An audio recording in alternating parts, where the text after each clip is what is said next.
रामकृष्णारी मंडळी, आजच्या व्हिडिओमध्ये आपण बघणार आहोत पंडू राजाचा विवाह, तसेच कुंतीचे चरित्र आणि सूर्यपुत्र कर्ण यांच्या जन्माची कथा।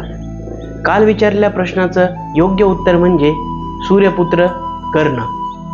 पंडू राजाचा विवाह यादव वंशातील राजा शूरसेन याची कन्या व वसुदेव याची बहीण अर्थात श्रीकृष्णाची आत्या हिच्याशी झाला।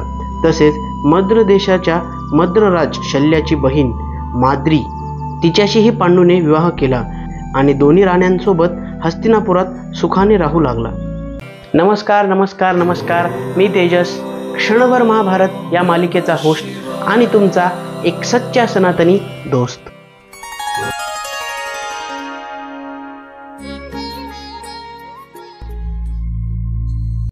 कुंती, जिचे मूळ नाव प्रिथा असे होते।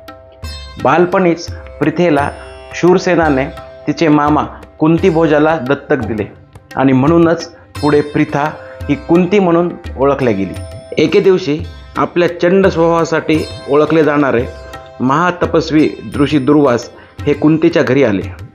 दुर्वास एक महान तपस्वी, योगी आणि ऋषी, पण त्यांचा राग अत्यंत प्रखर होता। अगदी लहानशी चूक जरी झाली तरी ते संतापायचे आणि शाप द्यायचे, त्यामुळे लोक त्यांच्या भीतीत राहायचे। पण त्यांची कृपा लाभली तर अपार पुण्य आणि वरदान मिळत असे। कुंतीने त्यांचे अत्यंत भक्तिभावाने संयमाने सेवा केली। तिच्या या सेवाभावाने भक्तिभावाने प्रसन्न होऊन दुर्वासांनी तिला एक अद्भुत मंत्र वरदानात दिला आणि सांगितले, या मंत्राने तू कोणत्याही देवतेला आव्हान करू शकशील आणि त्यांच्याकडून पुत्र प्राप्त करून घेऊ शकशील। लहान वयातील निरागसता आणि उत्सुकतेमुळे कुंतीला या मंत्राची सत्यता तपासून पाहायची होती। तिने विचार केला की हे खरंच शक्य आहे का, आणि एके दिवशी सकाळी तिने सूर्यदेवाचे स्मरण करून तो मंत्र उच्चारला। क्षणभरातच तेजस्वी सूर्यकिरणांनी तिच्या समोर प्रकट झाले सूर्यदेव। ते तेज इतकं होतं की कुंतींच्या डोळ्यांना ते सहन होत नव्हतं। ती घाबरून म्हणाली, देवा, मला या मंत्राची सत्यता पडताळून बघायची होती आणि त्यासाठीच मी तुमचे स्मरण केले। कृपा करून तुम्ही परत जा।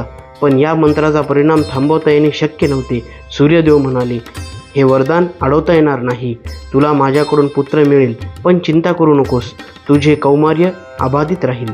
आणि एका दिव्य बालकाचा जन्म झाला। त्याच्या अंगावर जन्मताच सुवर्ण कवच होते व कानात दिव्य कुंडल चमकत होते, आणि तोच होता सूर्यपुत्र कर्ण। कुंती आनंदली पण घाबरली सुद्धा। तिने डोळ्यात पाणी आणून बालकाला एका टोपलीत ठेवून नदीत सोडलं।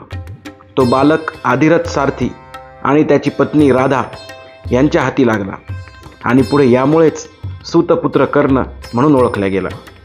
हाच तो पांडवाचा सगळ्यात ज्येष्ठ भाऊ, जो महाभारतात पांडवाविरुद्धच उभा राहिला। तर कर्णाची खरी ओळख वेळेवर कळाली असती तर कदाचित कुरुक्षेत्राचं ते महाभीषण युद्ध झालंही नसतं। तर ही होती कुंतीच्या वरदानाची आणि सूर्यपुत्र कर्ण याच्या जन्माची कथा। पुढील भागात आपण बघणार आहोत पंडूराजाला मिळालेला शाप, त्यांचे वनवास गमन आणि 5 पांडवांच्या जन्माची कथा। जर तुम्हाला माहिती असेल शिकार करताना पंडूराजाकडून कोणत्या ऋषीची हत्या झाली तर कमेंट बॉक्समध्ये आम्हाला नक्की कळवा आणि आमच्या व्हिडिओला लाईक, शेअर आणि सबस्क्राईब करायला अजिबात विसरू नका। धन्यवाद।